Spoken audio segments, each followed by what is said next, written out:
My name is Doug Densmore, and I run the Cross-Disciplinary Integration and Design Automation Research Group, or CIDAR, here at Boston University. As the name indicates, CIDAR is an interdisciplinary organization with students in electrical and computer engineering, bioinformatics, biomedical engineering, and molecular cell biology and biochemistry.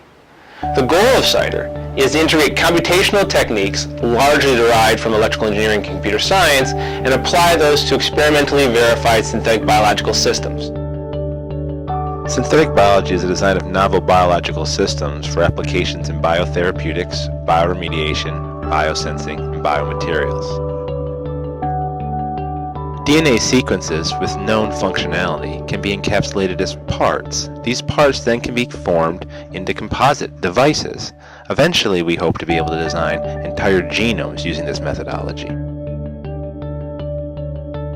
Synthetic biology offers exciting educational opportunities as well, as a whole new generation of bioengineers is trained in the ideas of standardization, abstraction, and modularity.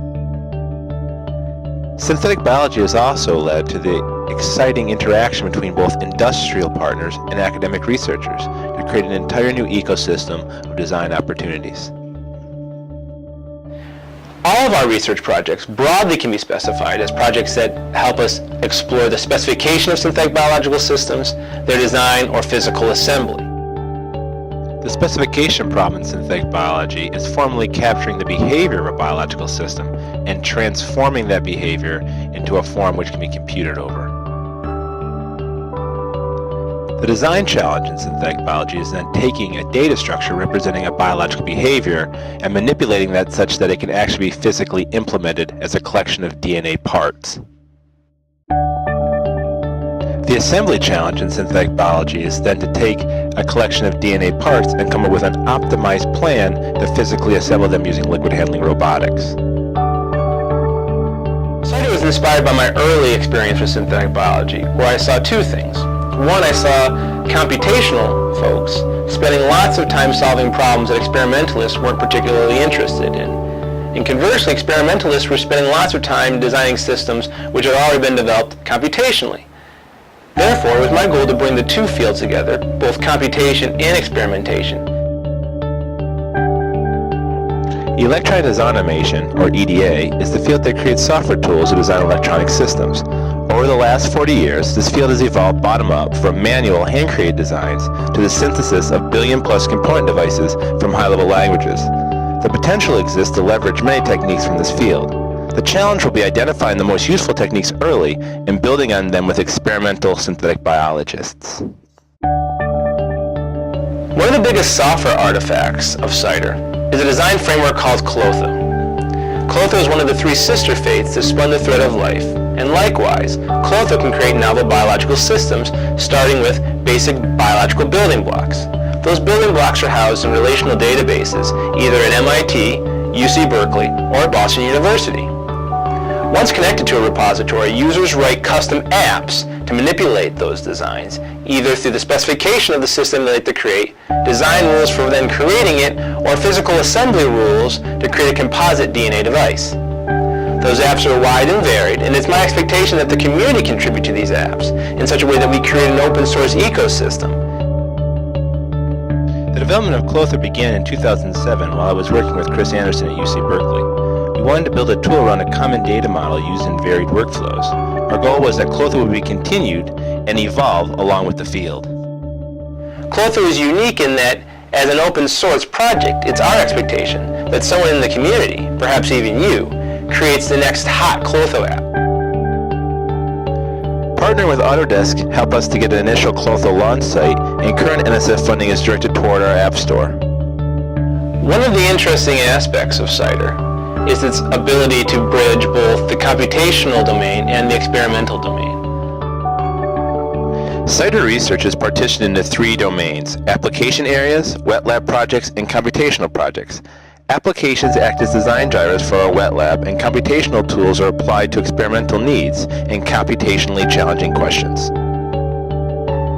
Our work's ultimate goal is to find a happy marriage between the theoretical and exploratory aspects of computer science applied to biology and the pragmatic, immediately necessary concerns of experimentalists. Our work is exciting, and interdisciplinary. But before I get into that, I'll let some of the students tell you more about this. My name is Ernst Oberordner. I hold a PhD in computer science from Vienna University of Technology, and I started to work as a postdoc here at the CIDAR lab in January 2012, and currently I'm developing software tools and programming languages for synthetic biology. The input of the Eugene language is a library of biological parts and devices. Eugene provides facilities to specify parts and devices manually using Eugene header files, to load parts and devices from common data formats, especially GenBank and SBAL, and to import parts directly from the registry of standard biological parts. Eugene rules can be utilized to constrain the composition of parts and devices. Eugene offers compositional rules to constrain the order of the parts composition, relational rules to constrain relations among one device's parts, and combinatorial rules. Predefined functions such as product can be utilized to generate rule-compliant devices from the design space's elements automatically.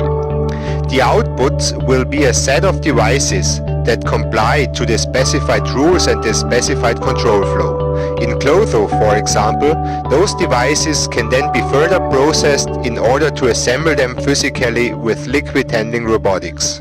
Our biggest industrial collaborator on the research and development of the Eugene language is Agilent Technologies. I'm Rishi and I'm a second-year student in ECE in Boston University.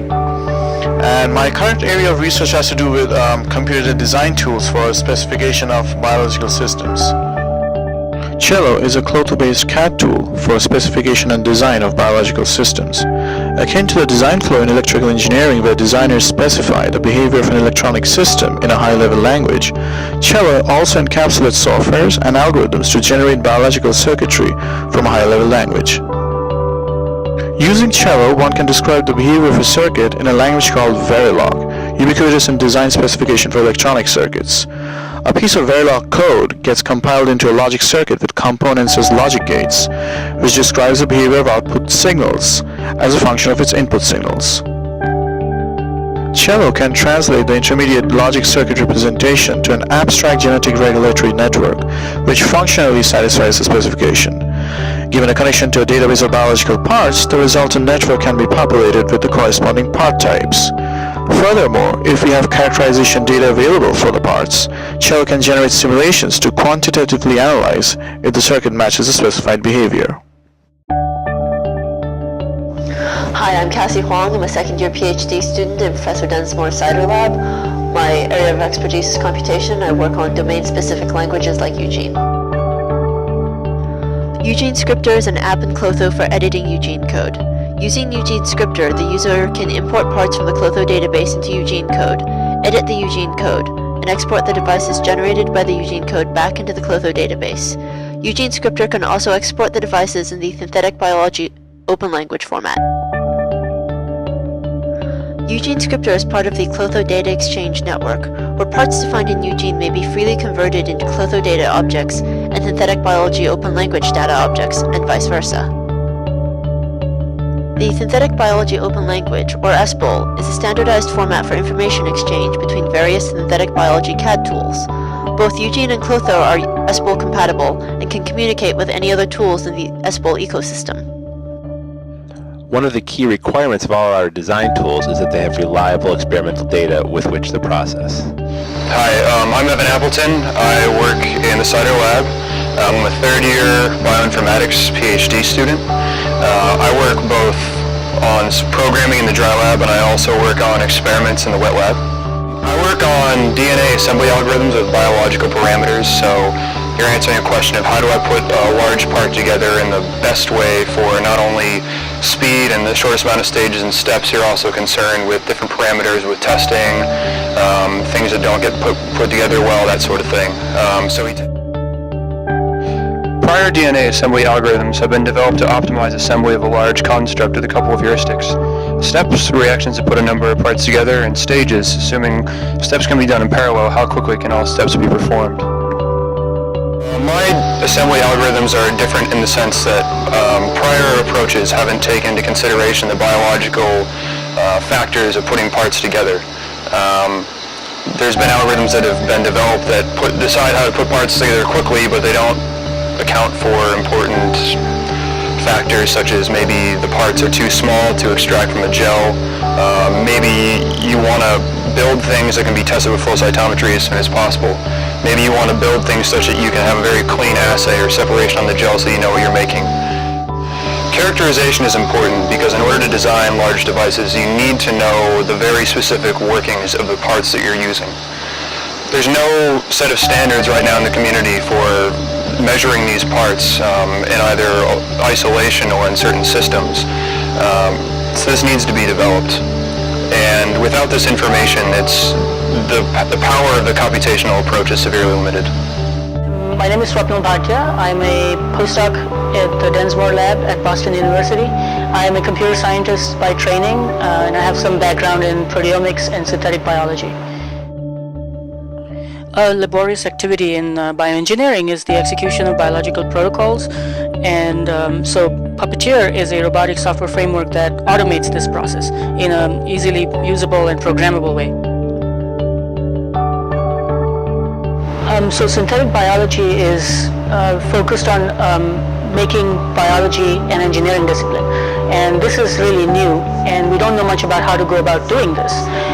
So one way to make progress is to see whether engineering principles from other fields like computer science or computer engineering or chemical engineering can be applied to this. So I get to test these analogies, and that's what makes it really exciting because that's sure to lead somewhere interesting. The user instructs Puppeteer at a high level, and all the details are filled in by the Puppeteer compiler, the resource allocator, planner, and the samples databases.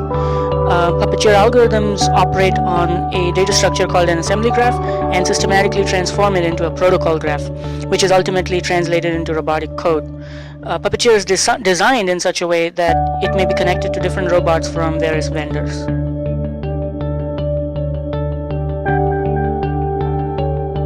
In another project, I am developing a machine learning algorithm that generalizes genetic rules from positive and negative training instances, and it does this by maintaining a lattice of consistent hypotheses. This is joint work with Michael Smonsky and Chris Voigt at MIT. A key component of all of our software tools is their close coupling to experimental design drivers. My name is Tracy Haddock. I'm a postdoc at the CIDAR lab, and my major responsibility is running the wet lab. One project our lab is currently working on is building a library of DNA combinational logic circuits. We're focused on generating a large library of inverters and NOR gates. These circuits will allow us to create larger, more complex circuits down the road. Another project our lab is currently developing is based on DNA recombination. We're utilizing two recombinase enzymes called Cre and Dre to manipulate specific regions of our DNA circuits. The orientation of the Cre and Dre recognition sites, locks and rocks, allows the user to either excise or invert the DNA that falls between those recognition sites. This level of DNA manipulation will allow us to create computationally interesting designs, such as state machines. We're also collaborating on a project where we will generate various genetic circuits containing biosensors for use within a microfluidics device.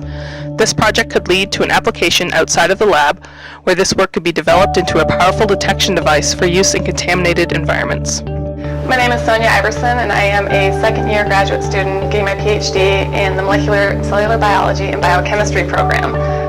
One of the advantages to having the computer science side of things is that we're able to predict the fastest, most efficient way to create these devices, and also know beforehand which ones may or may not work.